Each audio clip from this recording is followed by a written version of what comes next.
Today, I'm excited to welcome a truly inspiring voice in contemporary design, Candyce James. A creative force behind AKI Design, Candyce is known for her ability to blend refined aesthetics with a deep understanding of how people live, work, and connect with the spaces around them. As one of the principal designers at AKI Design, she has built a practice alongside her mother that is both rooted in thoughtful craftsmanship and driven by a commitment to meaningful, human-centred environments. Candyce's work is characterised by an elegant balance of form and function, spaces that feel elevated yet deeply livable, expressive yet grounded in purpose. She approaches every project with a generous curiosity, taking the time to understand not only her clients' needs, but the emotional rhythms that make each home or commercial environment truly unique. The sensitivity, paired with her strong design vision, has earned AKI Design a reputation for creating interiors that are warm, modern, and effortlessly timeless. Beyond her work in the studio, Candyce is passionate about design as a catalyst for well-being and connection. She champions thoughtful materiality, sustainability, and the idea that good design should enrich daily life in profound but often subtle ways. Today, I'm excited to discuss her process, inspirations, and design philosophy.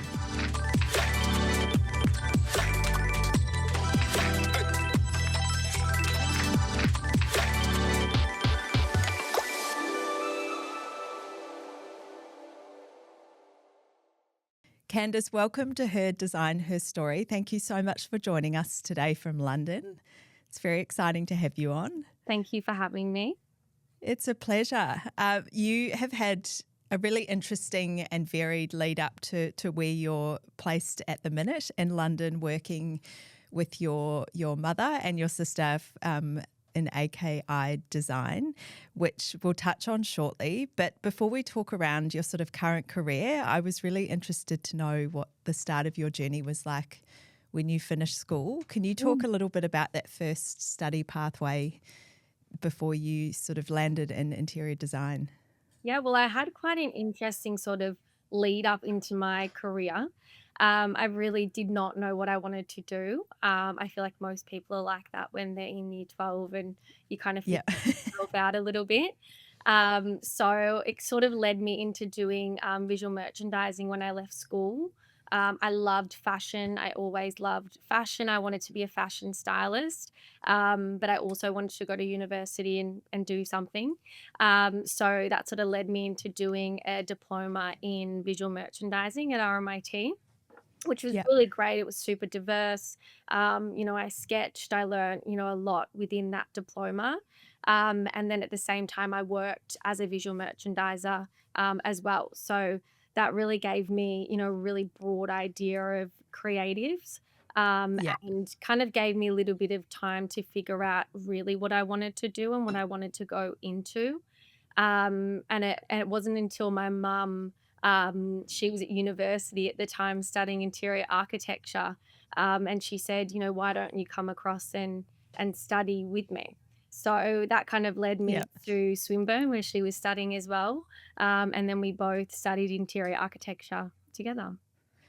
Yeah, I think that's really wonderful. We had the pleasure of speaking to Charis the other day, and I Yeah. thought that was really inspiring that she went back and studied. But I thought that was really gorgeous that you were both studying at the same time Yeah, it was. as I think well. at the time, I mean, I think I was 23 or something like that. So for me, studying with your mum and being in class, Yeah. I was a bit like, oh, but she loved.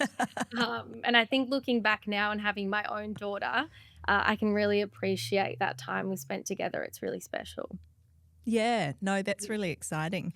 Obviously, you had your mother as someone in your family who is really creative and no Mhm. doubt probably inspired a bit of that pathway.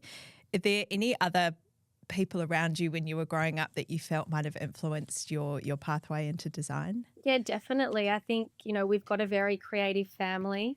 My grandmother was, really creative in her own right. She loved fashion. She had an extensive jewelry collection. She loved to travel, and her home was, Amazing. so beautifully curated, and she wasn't trained in anything. So I think, subconsciously, all of that sort of influenced a lot of the family. And then obviously mum, being an interior architect, mum and dad, they, developed a lot of their own property when I was growing up.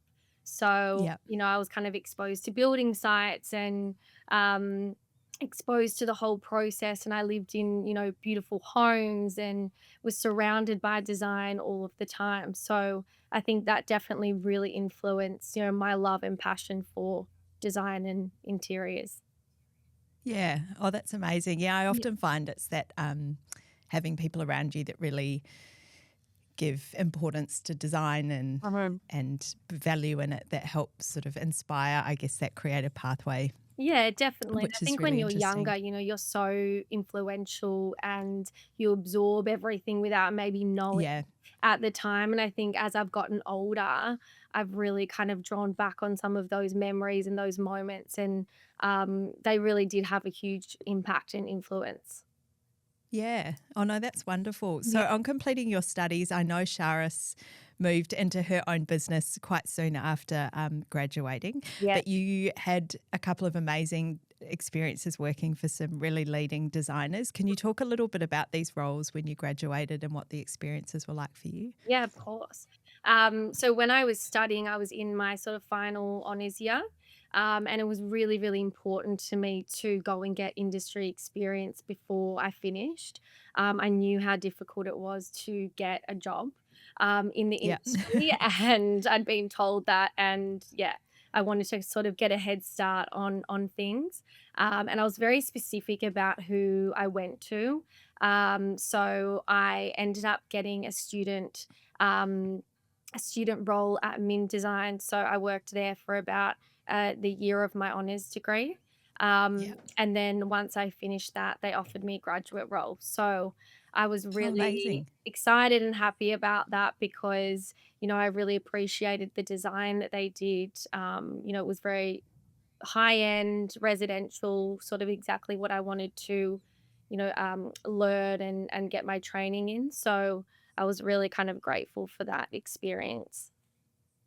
Yeah, it's also, I think, quite good in that office environment. I know I've touched on it with a few people recently that that sort of business side as well. Yeah. You know, the things that a little bit harder to learn at university or that sort of Yeah. practical element than all the admin that comes with Yeah, definitely. And I think, with when you're design. immersed in a firm like that, you really get to see everything. So Yeah, you're learning processes and systems, and then you're also learning, obviously all of the technical skills and how to deal with clients. And I think being a yeah. graduate, I, was so, I guess, raw in a way. I didn't really have any experience. So I really absorbed everything from that role. Yeah, that's amazing. Yeah. So you then started working alongside your mother, Charis, and your Yeah. sister, Tessa, in AKI Design, which was a business your mother had started was it about 3 years ago Yeah, you started so when I working had my together? daughter, so I going back a little bit when I left MIM, I went and worked in the business for a short stint with mum. So I worked in the business for about 6 months. We were working on a really high end multi-res project. So that was really great experience. But whilst I was, kind of working there, I really felt that I didn't have that technical knowledge, that Yeah, documentation skill set and things like that. And I really felt like I needed to go back into, working in a firm and learn those practical skills. So that sort of led me to working at Carr. So I was oh, there for amazing. about, yeah, so I was there for about a year. And that was a very different role. It was very technical, still creative, but it was all about kind of documenting. Yeah. We learned in Revit, which I could not get my head around, and I still can't.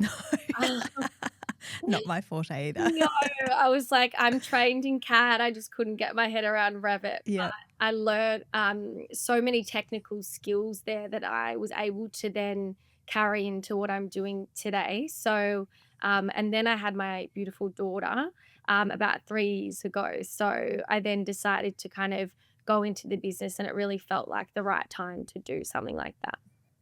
Yeah, no, that's amazing. I think that's one of the really special things about AKI Design is that it's this sort of family network, but all of you seem to have quite a distinct role in the business, which is really interesting. You're currently based in London. What was that like, that shift for you moving from obviously in Melbourne with your family over to London? What was the driver for you heading over there? Well, I guess the driver for me and my husband, it's something we always wanted to do. We Yeah. really wanted to go overseas and live overseas, but kind of at different points in our life, it didn't really feel like the right time. We were either really heavy in our careers, and then I had my daughter, so it kind of never felt like the right time. And Yeah. then he got an opportunity to study. He's doing his master's in business at the London Business School, so Oh, that sort amazing. of was an opportunity that we felt like we couldn't pass up. And then as well for me, there's so much design influence over here. And we had so many connections already. So it sort of felt like the right move at that time. Yeah, that's amazing. And I guess one of the things that have come out of the last few years with, work is that idea of remote working Yeah. as well, and that ability to be in London and still working on projects Yeah, well, it was back in something Australia. I was really nervous about at the start. Yeah. We were sort of heavy in a project we've just completed called the New Trend. Oh, We were that's a beautiful really, store. Yeah. yeah, I still haven't seen it, so I'm eager to get back and go Yeah. and see all of our work. But yeah, it was something I was really nervous about, and we had a few other things happening. So, but to be honest, it's been quite a smooth transition. I think with Yeah. Zoom and all of the technology we have these days, it just makes it super easy. Oh, that's amazing. Yeah. So, in terms of your role in the business currently, can you describe a little bit about the sort of day to day work that you're doing? I know you do a lot of residential design, obviously, recently the beautiful retail project. Yeah. Yeah, can you describe a little bit about your particular role in the business? Yeah, so I guess my role over the past sort of year has shifted a little bit. Previously, it was sort of mum leading the business and directing the business, and I was kind of working under her a little bit. But over the Yeah. past sort of year, she's sort of taken a step back and is more kind of overseeing creative direct direction and things like that. And then I'm really overseeing the whole business side of things, and then Yeah. leading projects, so interior architecture projects. And then we also have a furniture curation side to our business. So I lead those projects as well. And then I do everything in between. I feel like when Oh, you have that's your own amazing. business, you're sort of like you're wearing many different hats. I Uh, know. Yes. yeah, which you would know. Yeah. Yeah. Oh, that's exciting. But I guess being in London as well, you've got some incredible inspiration around you. Yeah, Has that sort of definitely. helped in a way, I think particularly with so, for furniture and sure. Yeah, definitely furniture. I think, being overseas and what they have access to over here is just incredible. There's so many inspiring, artisans and makers, and there's constantly fairs on. London just had Pad Design Fair, which oh, that looked showcases. amazing. It was honestly incredible. Yeah, I went Yeah. on my own and I was walking around just going, wow, this is amazing. And furniture's sort of my sweet spot. I'm really passionate about furniture, and I find it so interesting. So for me, that was Yeah. amazing. And then I went to Paris and went to the flea markets there and kind of really Oh, immersed heaven. myself in that. So yeah, I think, even though you're sort of away from, your usual working circumstance, it's well worth it for what you can see. Yeah, no, I think it's that sense of inspiration, and obviously some of those furniture brands, a lot of them are available here, but sometimes it's hard to see a Yeah. huge array of product. Yeah, and Yeah. you feel like you're so, even though you can go online, you can see things, back in Australia, it's so different being over here, and being Yeah. able to, also make those connections with people, in person, Yeah. is really important, and have those connections so I can take those home and, yeah, yeah, it's very different. Oh, that's wonderful. In terms of your studio work at the moment, I know the new trend in Brisbane recently opened, which is absolutely beautiful. I'm Yep, very excited to go and thank have a look at you. that. Do you have any other exciting projects on the drawing board at the minute? We do, yeah. We're working on a few sort of residential projects at the moment. Yeah. A few kind of boutique ones, one in Paran and then another one in Brighton. So we're sort of in the early stages of those projects, but I love the early stages, all of the planning and things like that. I find that that's sort of, Yeah. quite an exciting part. So we're doing that. And then we also have our furniture curation side of our business. So we're kind of working on a few projects, one up in Brisbane at the moment. That we're about to Yeah. install in a couple of weeks. So that's a full furniture curation project Oh, wow. in a Yeah. penthouse. So yeah, so we've got a few things happening and then a few Yeah. kind of furniture things as well. So Oh, that's exciting. I know I spoke to Charis the other day about some of the wonderful collaborations that you have done yeah. with Zen Design and Ruggable. Was that something that you still were able to have a good hand in, Oh, though definitely. working remotely? Yeah. Yeah, yeah, definitely. I think, well, I've only been in London for the past 4 months. So, Oh, I right. was Okay. there when we were working on, the edition, the collection with Zen Design, which actually originated from one of our projects we did in South Yarra called Davis House. Oh, that's I beautiful. Yeah. designed this beautiful curved bed, which is now called the Edition 1, as part of the collection. And yeah, that kind of started the conversation with Zen. And then, yeah, basically it kind of all just went from there and the collection was born out of that. Yeah, they're really beautiful pieces. I think it's Thank really you. exciting when you get those collaborations with designers as well. Yeah. I find even if clients don't have like the full buy-in for a full redesign by someone, they're able to get a little bit of their aesthetic into a project. Yeah, definitely. Of Yeah, course. Yeah, yeah, yeah. no, that's beautiful.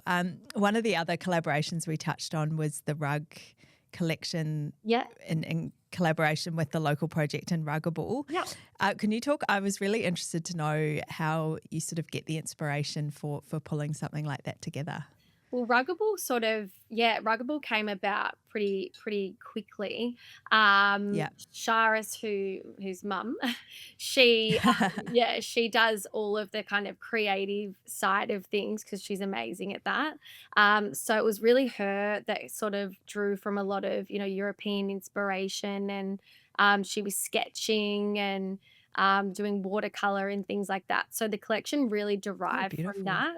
And then as kind of a collective, we started to refine the designs and work with the team at Ruggable to, finalize all of the pieces, which was actually quite an interesting process because obviously, they need to sell to a market. So Yeah. there was a perspective that they were looking at it and then there was our perspective, which was more on the creative side. So Yeah. Oh, that's really interesting. No, they're really beautiful, beautiful pieces. Coming back to that idea, I guess, of inspiration. I know, obviously, as designers and creatives, we're always looking for new inspiration and not just for projects, but just to keep ourselves motivated. One of the benefits I'm imagining of being in London is the ability to travel more easily yeah. into some really interesting places. Is that something that helps keep you inspired as well? Oh, definitely. I mean, when Yeah. I'm back in Melbourne, it's usually I'm on Pinterest or I'm looking through magazines or books or, trying to find kind of inspiration through that. But being overseas, I mean, there's just so much inspiration over here. My husband and I were saying the other day, like, it's crazy. You can get on a train and go to Paris in 2 hours from London. And I know, I'm so jealous. I know it's just crazy, like, you don't realize how accessible all these places are, Yeah. and there's just so much inspiration architecture-wise, furniture-wise, and we've been fortunate, to be able to have traveled a lot whilst we've been over here, so we visited some amazing places. Oh, that's amazing. Are there any places in particular that you think have been particularly inspiring for you? Well, we just came back from Morocco, and that was Oh, wow. incredible. Yeah. It's one place that I've always wanted to go. And the culture there was just amazing. It was nothing like I haven't seen anything like it, really, because it's such an influence from, France, and it's just got a lot of European kind of influence. And yeah, it's just amazing. Like the buildings and the mosaics and And the history in some of those places, you sort of forget over here sometimes, just that longevity. you do, and there's so much Yeah. history. And, going to some of the palaces and, things like that, and you see all the detail, like, they do everything by hand. Yeah. They kind of relay all of the mosaics by hand, like, it's just, and being there and being immersed in it is, yeah, a whole other thing. Oh, that's amazing. Yeah, no, definitely one of the benefits of being in Europe. Yeah. Are there any particular designers that you feel, or or other creatives that you also look to for inspiration when you're pulling together a new project? Are there any sort of go-to? Yeah, there are a few. I usually try to steer away from looking at any one kind of specific. Yeah, But I guess one kind of designer that I look to more for like form and function and when I'm planning is Vincent van Dyson. I yeah, love his design. I love his minimal aesthetic. yeah. And it's just, yeah, it's just so beautiful and done so well. Yeah. No, it is really stunning. Yeah. One of the things I love about the work that you have been doing is there's that sort of sense of storytelling Yeah. a little bit as well. There's that form and function side to it, but there is Mhm. that unique overlay. Is that something that you sort of work with the client with, depending on the project, to try and find that element of difference? Definitely. I think, when we start working with a client, it's always something that they bring to the table that Yeah, ignites some kind of inspiration. But, the form and the function and the planning is really important to us in the very beginning stages. yeah, So I guess Vincent van Dyson, that's sort of, where that reference sort of yeah, comes in. And then, we like to sort of layer our projects and, have that real boutique, high end element, that hotel sort of, yeah, hotel sort of feel to our project. yeah, So that's sort of what influences it. But yeah, usually when we start a project, a client always brings something to the project yeah. that will ignite something, and then we'll kind of, yeah, go from there.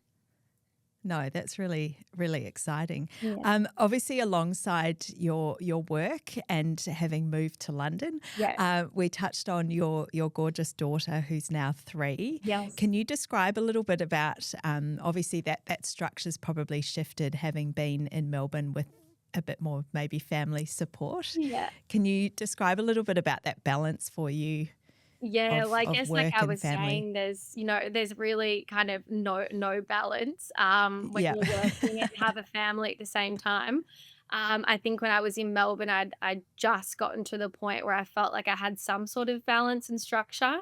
And then yeah, coming over here, it completely just flipped it upside down. Um, with the time difference, it makes it really tricky. So over here, we also don't have family support, so that's been really tough. But we've got her into daycare now, so she's in there 3 days a week. So yeah, that's when my husband and I can actually get time to do our work. yeah. And then obviously with the time difference being, sort of a complete day behind, we'll be waking up sometimes at 4 a.m., 5 a.m. to meet with clients or start working Of on. course, yeah. Yeah, so it's really kind of, there is no balance, but we have some kind of structure at the moment that seems to be working. So, Oh, that's good. It's yeah, a lot of energy. a lot of energy. Sometimes I don't know how I do it, but my husband's a really great support. He's very flexible in his job. So he kind of, yeah, really takes Indy, my daughter, when I need him to. And then we sort of just bounce off each other and it seems to work quite well, but it's not always easy. And it's Yeah. not always balanced, but we seem to find some kind of balance in there. Oh, that's good. Do you have any plans to come back to Melbourne anytime soon or just for a short trip? Yeah, so we were only ever going to be over here for about 6 months. Yeah. So we've got a month left of our sort of travels, which is exciting and also sad Yeah. at the same time. Because I Yeah. think we've only just started to get our rhythm over here and meet people and make friends and things like that. But I'm definitely excited to get home, and we've got so much planned for AKI next year, and I'm excited Yeah. to get back and be grounded and, really get the wheels in motion.